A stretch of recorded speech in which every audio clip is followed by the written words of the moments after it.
We're here for our weekly press conference with head coach Clarissa Crowell. Coach, weather was obviously a factor in the weekend series against Western Michigan as only one game was played. What were those conditions like in Kalamazoo? It was cold, it was rainy, it was snowy. It was everything other than what you need to play a softball game weather-wise. It just wasn't a good weekend, unfortunately, and that's why we only were able to play that one game. I know we weren't the only series that was canceled or we didn't get all of our games in. I know actually all of the games this weekend except for that Buffalo Ball State series. So the good thing is other games were canceled, and just not ideal conditions to play softball in. All right. The game that you did play against Western Michigan was a pitcher's duel that you dropped 3-1. What were your thoughts on that game? Our offense has been stellar all year, and for us to only score one run and get 4 hit, hats off to the Western pitcher, Coos. She's done a great job. She did a great job on Saturday.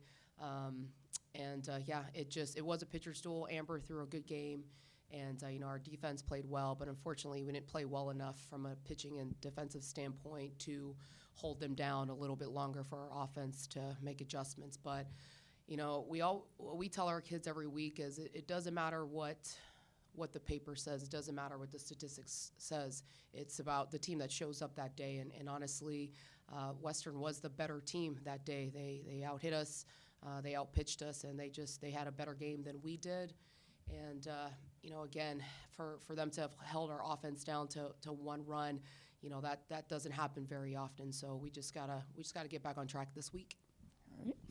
The week starts with a trip to complete the series against Bowling Green. The goal this season has been to win every series. Now you've already won the series against the Falcons, so how do you get the Redhawks motivated to go for the sweep? And do you expect BG to be focused after that offensive explosion you had in the doubleheader last week? Right. Honestly, I think our kids are intrinsically motivated as it is, and we have a great group of kids that are bought into what we're doing this year. So I don't think it takes all that much for our staff to get our kids motivated because they love going out there and competing. Our kids are smart enough to know that last week was last week, and yes, we scored however many runs in 2 games, but they know that the BG pitchers can go out there and have a better day. So we can't worry about what we did last week. We've got to focus on what we need to do to beat BG on Wednesday. I think the one good thing is that our kids are confident as far as from an offensive standpoint because BG threw every pitcher at us that they had, and we were able to find ways to adjust and we figured the pitchers out last week, so hopefully we can go out there and do that again this or Wednesday. All right. And then Kent State comes to town this week. They're the defending East Division champions, and they've shown they still have talented offense and pitching this season. What can we expect from the Golden Flashes?